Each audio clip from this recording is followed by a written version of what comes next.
Hey everyone, welcome back to English Podcast for You, your comfortable little corner of the internet where we chat about real life, college struggles, and everything in between, all while helping you build natural, fluent English. I'm Leo. And I'm Emma. Before we dive into today's topic, we just want to send out a huge, warm thank you to every single one of you tuning in today. Seriously, thank you. Whether you're listening while commuting, doing chores, sipping tea, or studying in your dorm, we're so happy you're spending a piece of your day with us. And remember, listening is a superpower in English learning. Even on days when you feel like your speaking isn't perfect, just sitting back and listening is quietly training your brain. You're absorbing natural rhythm, everyday phrasing, and authentic vocabulary without even stressing about it. Absolutely. So leave a quick comment below. Let us know where in the world you're listening from today, or share one group project story if you've ever had to handle one. We read every single comment. Okay, Leo. Speaking of group projects, why did you look like you were suffering a mild emotional breakdown when I walked into the studio today? Is it that obvious? You're staring into your coffee cup like it holds the answers to the universe. What happened? Okay, full confession. Yesterday was our midterm university group presentation for our marketing class. Oh no, the big one? The big one. 4 people in a team, 2 weeks of preparation, and, well, let's just say it ended with me awake at 3:15 a.m. redesigning 20 slides by myself while eating cold leftover pizza. Wait, 3:15 in the morning, Leo? What about the rest of your team? Oh, they were probably having sweet dreams. That's exactly what brings us to today's topic, group projects, and more specifically, how on earth college students can deal with a slacker in their group without causing a massive fight or losing their sanity.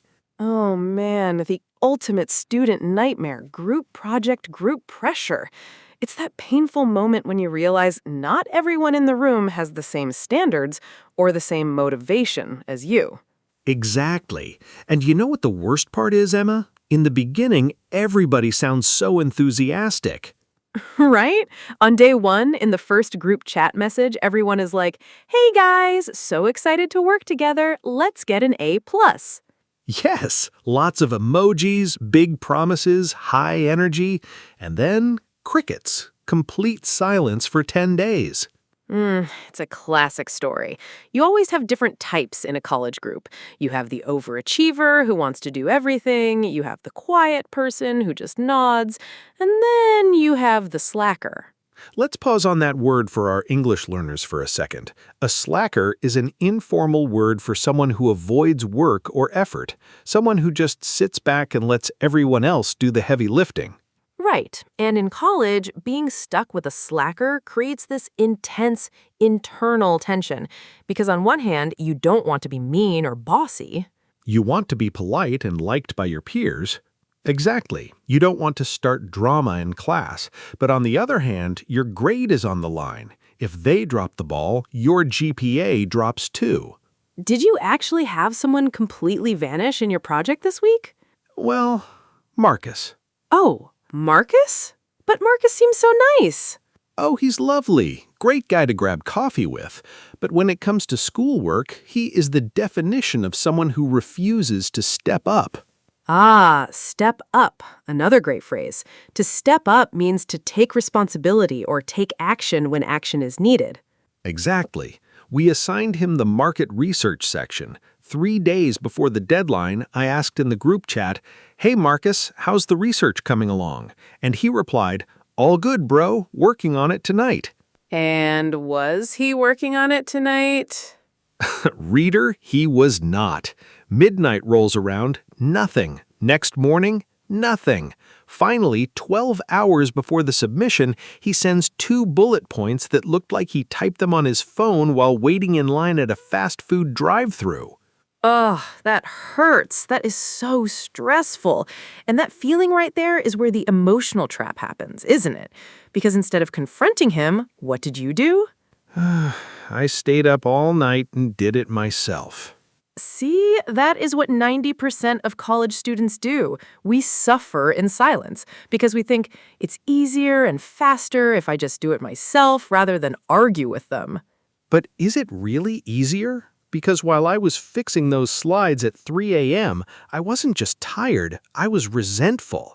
I was sitting there feeling angry, helpless, and completely taken advantage of. That emotional weight is huge. When one person doesn't pull their weight, Oh, let's talk about that idiom, to pull one's weight. yes, if you pull your weight, it means you do your fair share of the work in a group effort. When someone isn't pulling their weight, the whole ship starts to sink, or the rest of the team has to row twice as hard. Right. And the problem in university or college culture is group pressure. There's social pressure.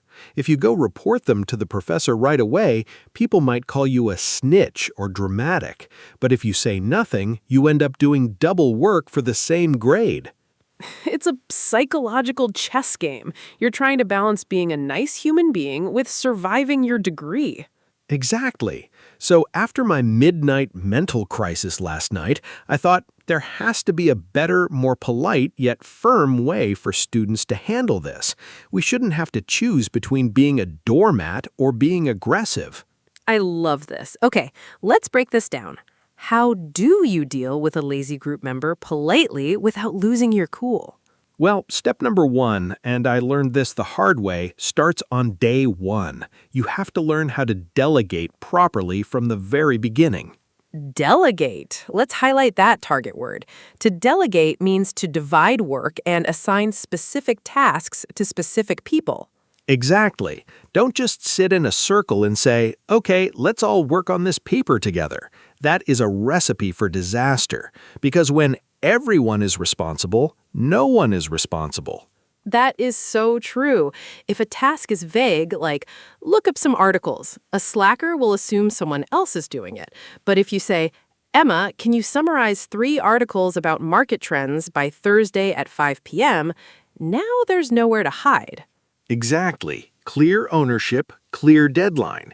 And notice the tone. It's not bossy, it's organized. You're giving specific boundaries.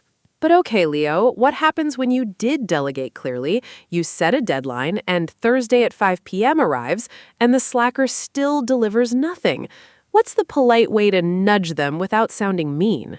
Ah, the polite nudge. This is an art form. Instead of sending an angry message like, "Why haven't you done your work yet?" in the main group chat, you send a private, constructive message. Oh, sending it privately is huge. Public shaming in group chats usually makes people defensive or go completely silent.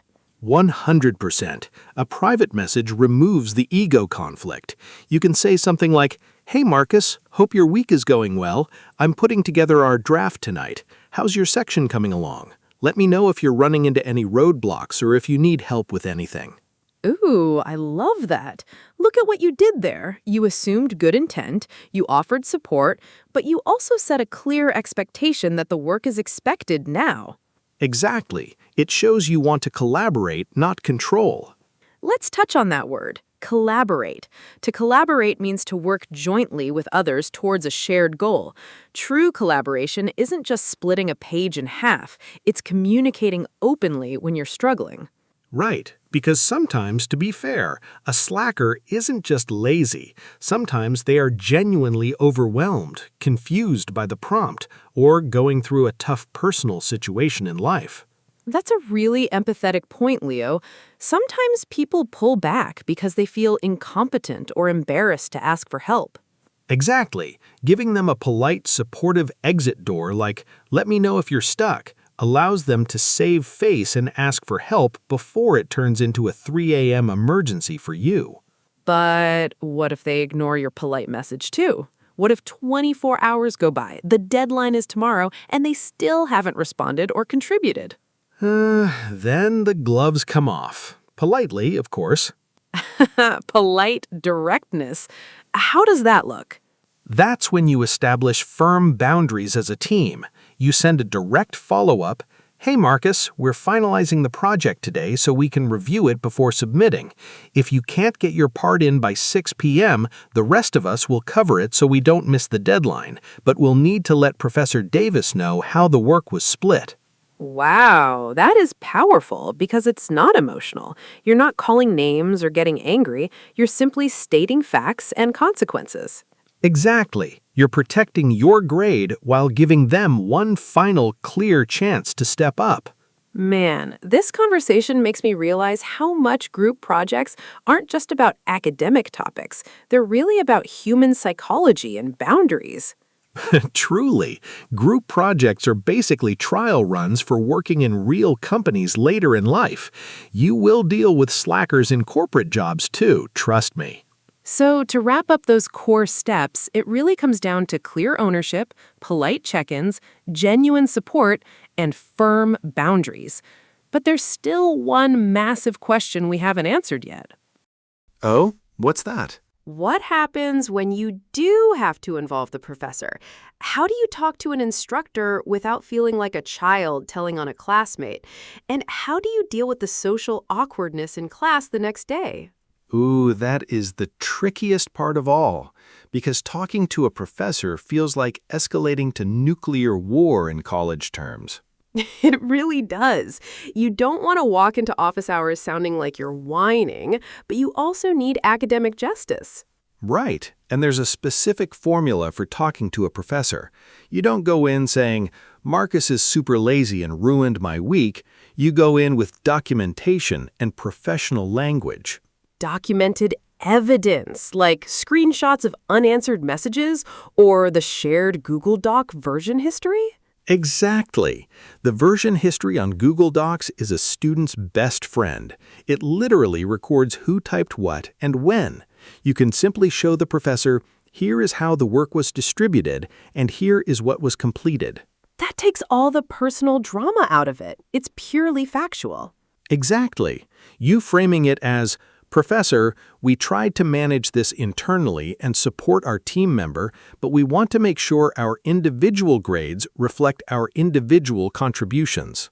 Wow, that phrasing is brilliant, Leo. You're not complaining, you're being proactive and professional. You sound like a project manager handling a workplace situation rather than a stressed-out college student. Exactly.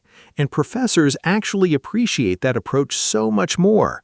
They hate playing referee in student disputes, but if you come to them with a clear trail of communication, it makes their job 20 times easier.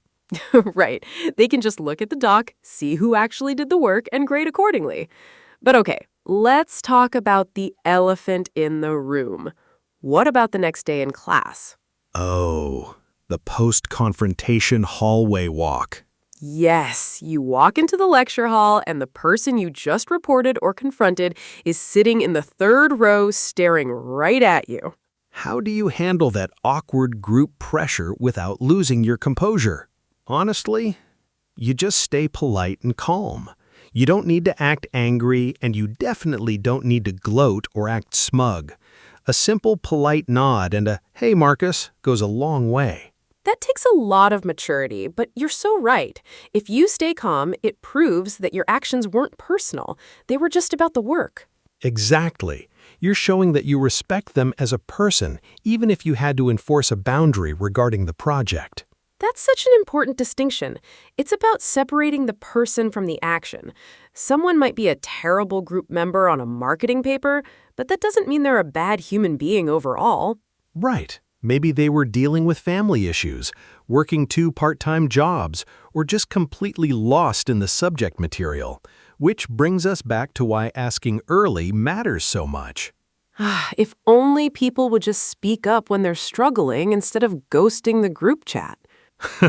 If everyone did that, half of our college stress would disappear overnight. But since people don't always communicate well, learning how to handle a slacker politely is one of the most valuable life skills you can develop in university. Absolutely, because guess what? When you graduate and enter the workforce, you don't get to choose all your coworkers either. You'll still need to delegate, set deadlines, and push people to pull their weight, just in an office instead of a library. 100%. Think of every difficult group project as a free training session for your future career. You're building leadership skills under pressure. I love that perspective shift. Instead of thinking, why is this happening to me? You think, this is practicing my management skills. Exactly. Though, to be fair, at 3 a.m. with cold pizza in hand, it's pretty hard to feel grateful for leadership practice. Wait, going back to your story from last night, did Marcus ever reply after you submitted the presentation? Actually, yes. He texted the group chat this morning at 10 a.m. No way. What did he say? He said, "Hey guys, sorry I was quiet yesterday. Glad we got it in. Great job, team," with a high five emoji. Oh, classic. The high five emoji after doing 0% of the heavy lifting. The confidence is almost impressive. Right? I didn't know whether to laugh or cry. But because my group mates and I had already emailed the professor beforehand with our section breakdown, I just replied, "Thanks, Marcus," and moved on with my day. No fight, no drama. That is top-tier emotional regulation, Leo. You protected your grade, avoided a shouting match, and kept your peace of mind. It took a few years of stressful mistakes to learn how to handle it that way, believe me. Early on in college, I used to just bottle up my anger, say nothing, do all the work, and then be mad at the world for a week. I think almost every student goes through that phase. We're so afraid of conflict that we let people walk all over us. But avoiding conflict usually just creates bigger conflict later, especially inside our own heads. Exactly. Resentment grows in the silence. The moment you start speaking up clearly and early, the pressure drops instantly.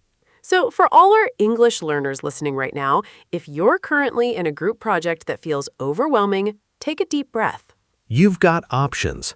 You can send that polite private message, clarify task boundaries, and remember that protecting your own hard work isn't selfish, it's necessary.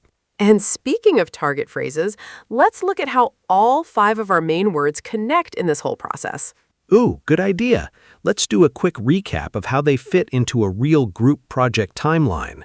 So first, if someone is acting like a slacker and avoiding their responsibilities, You give them a chance to step up by reaching out politely and checking if they need help. then you clearly delegate specific tasks so there's no confusion about who is doing what. You encourage them to collaborate openly with the team if they hit a wall or run into trouble. And finally, if everyone is trying their best to pull their weight, the project gets done smoothly without anyone having to pull an all-nighter. Beautifully summarized, Emma. It's all about clear communication and mutual respect. Now, Leo, speaking of all-nighters, please tell me you're taking a nap after we finish recording today?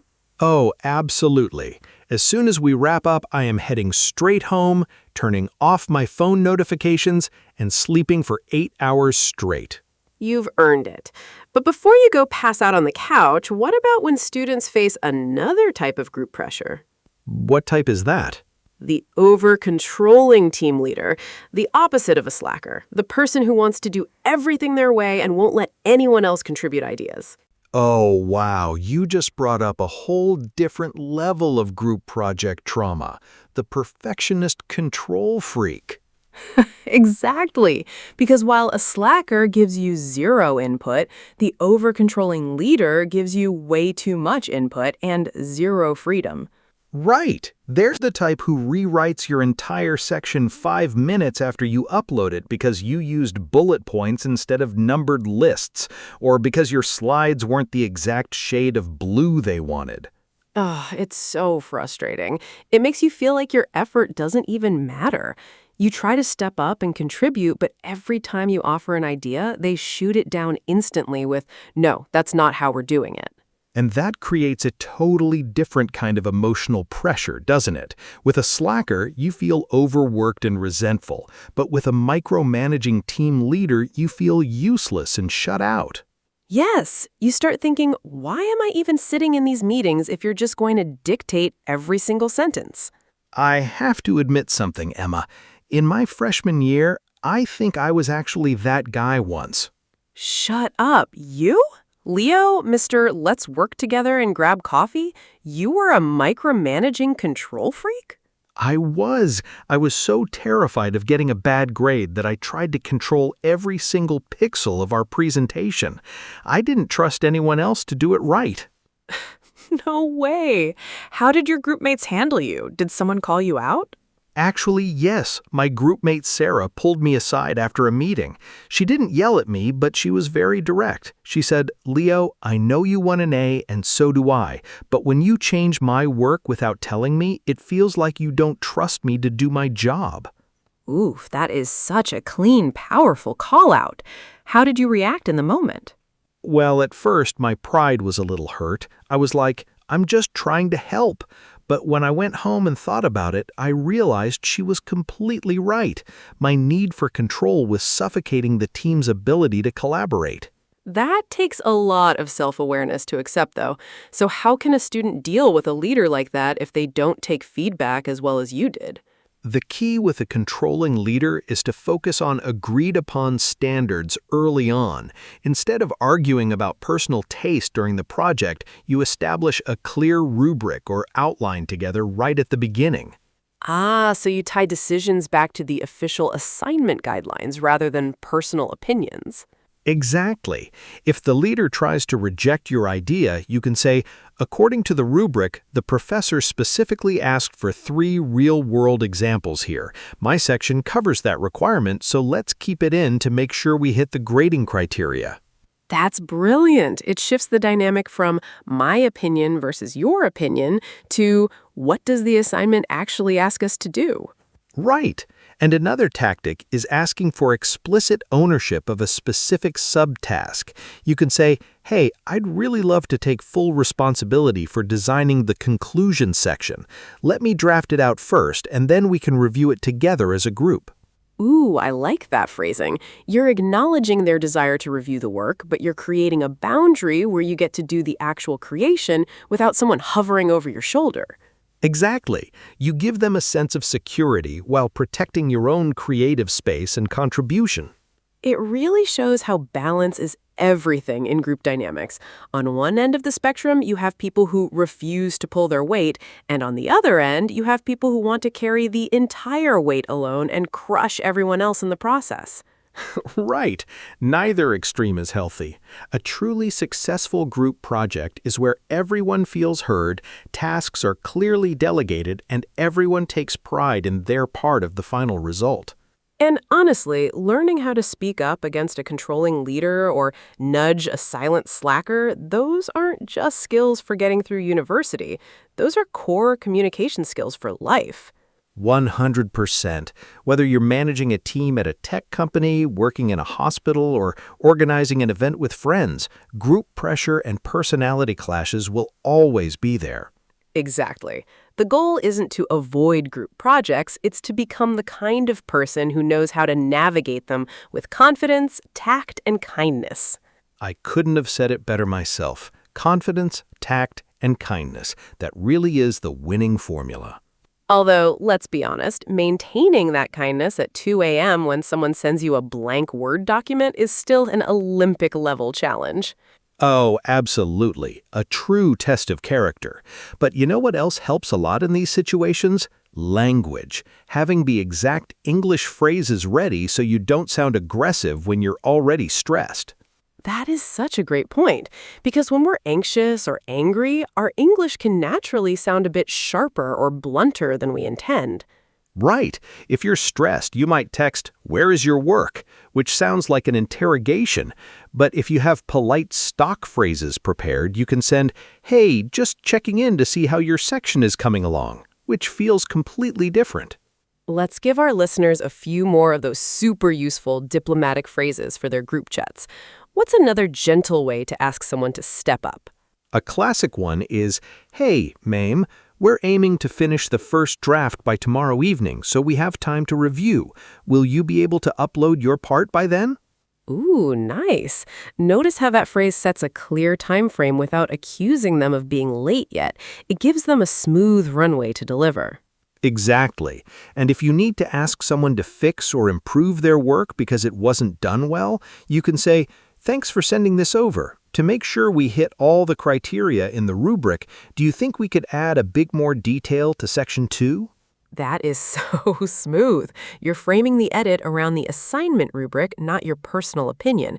It keeps the relationship positive while keeping the quality high. Exactly. It shows you want to collaborate on making the paper better rather than just criticizing their effort. I wish someone had handed me a script like this during my first year of university. It would have saved me so many sleepless nights and weirdly tense coffee breaks. Same here. We learned these things the hard way, so our listeners don't have to. Right. That's the whole point of English Podcast for You. Learning natural English isn't just about memorizing grammar rules from an old textbook. It's about learning how to express your real emotions, manage real relationships, and handle everyday sticky situations. Exactly. Language is a tool for connection and boundaries. When you master both, speaking English feels way less terrifying. Speaking of terrifying, how are you feeling about our next group presentation coming up in 3 weeks, Leo? Why would you remind me of that right now, Emma? I was just starting to feel peaceful. Just keeping you on your toes. But hey, at least this time, you and I are in the same group. Oh, that's right. That means no midnight slide resigns, no missing research, and both of us will actually pull our weight. Guaranteed. We'll delegate everything on day 1, set reasonable deadlines, and finish 3 days early like total professionals.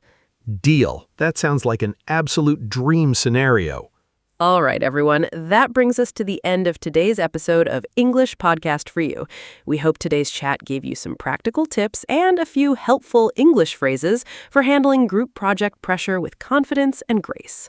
Remember, if you enjoyed today's conversation, hit that subscribe button, leave us a thumbs up, and drop a comment below telling us your worst or best group project experience. We love reading your stories. Practice using today's target words, slacker, step up, delegate, pull one's weight, and collaborate in your own practice sentences this week. Take care of your English, take care of your peace of mind, and we'll catch you in the next episode. Bye, everyone. Have a wonderful week. Bye, guys.